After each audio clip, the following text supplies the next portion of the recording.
Ma'am क्या कर रही हो आप? क्या कर रही हो मतलब? इधर आओ।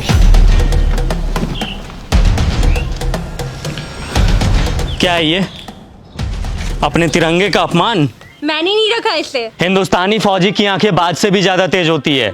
चलो मान लिया आपने इस झंडे को यहाँ नहीं फेंका, पर उठा तो सकती थी ना। ओ फौजी सुन, ज्यादा ज्ञान मत दे, औकात में रह अपनी। अपनी औकात में ही हूँ। अगर मेरी आंखों के सामने कोई तिरंगे की बेइज्जती करेगा ना तो आंखें निकाल लूंगा मैं उसकी। क्या सिर्फ हम फौजी का ही कर्म है तिरंगे की हिफाजत? ये कोई ऐसी वैसी चीज है क्या? अपने देश की आन बान शान है ये, और तिरंगे की हिफाजत सिर्फ फौजी का कर्म नहीं बल्कि हर हिंदुस्तानी का फर्ज है। अरे जाना यार, टाइम मत खराब कर मेरा, बहुत देखे हैं तेरे जैसे। मेरे जैसे नहीं देखे होंगे। तूने एक लड़की को थप्पड़ मारा? लड़की को नहीं मारा बल्कि बदतमीज लड़की को मारा। हमें यह नहीं सिखाया जाता कि किसी बेगुनाह इंसान पे अपना हाथ भी उठाया जाए, लेकिन इतना तो तुम्हें भी पता होगा कि अगर कोई इंसान हमारे तिरंगे की तरफ आंख उठा करके भी देखेगा तो कि हिंदुस्तानी फौजी आंखें निकाल लेगा उसकी। फौजी होने का बड़ा घमंड है तुझे, औकात ही क्या है तुम्हारी? घमंड नहीं, फौजी होने का बहुत ही ज्यादा घमंड है मुझे, और इतनी औकात ही मेरी काफी है। तुम जैसे लोग ना 25-30 हजार की नौकरी करके ही खत्म हो जाते हो, और देख मेरी औकात, 10 लाख की गाड़ी में घूमती हूँ। तुम घूमो 10 लाख की गाड़ी में, हमें 50 डिग्री गर्मी, -50 डिग्री ठंडी, तेज बारिश में भी बॉर्डर पे खड़े होकर अपने देश के लिए हंसते हंसते सीने पे गोली खाने में फक्र महसूस होता है। यही हमें सुकून देता है।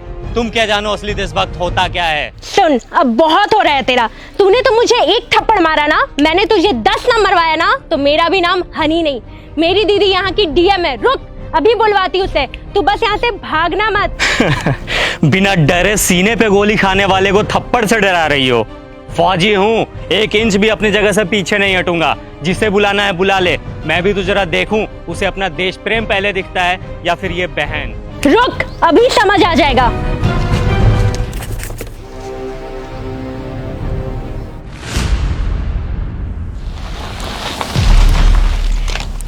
दीदी, यही है वो इंसान जिसने मुझे थप्पड़ मारा है। कितना मारा? एक, वो भी बहुत जोर का। कम ही मारा था। तुम एक फौजी के बारे में बुरा भला बोल रही हो, समझ में आता है ये कौन है? मैम सॉरी, बट शायद आपकी बहन कुछ ज्यादा ही मॉडर्न है। इसे तिरंगे की वैल्यू समझाने की जरूरत है। इसने ये तिरंगा इधर फेंका और जा रही थी। वो फट गया तो रख के क्या करती? अच्छा, फट गया था। 1 मिनट मैम।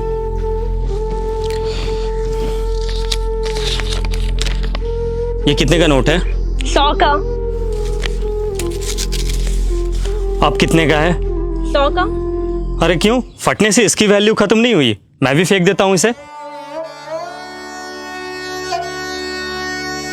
बड़े शर्म की बात है, एक नोट फट जाने के बाद भी अपनी वैल्यू नहीं खोता, चाहे वो 10, 20, 50, 100, 1000 कितने का भी हो।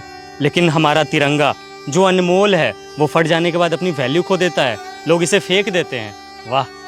अब आपको कुछ बोलने की जरूरत नहीं है। आई एम सॉरी, मुझे सब समझ में आ गया है। अफसोस कि तुम्हें अब समझ आया, जबकि अपने तिरंगे की कद्र करना ये कोई समझाने की बात ही नहीं है। हम फौजी जब तुम लोगों की सुरक्षा में 20-20 किलो का वजन लेकर हमेशा खड़े रह सकते हैं, तो क्या तुम लोग एक तिरंगा नहीं संभाल सकते हम लोगों के लिए, अपने देश के लिए?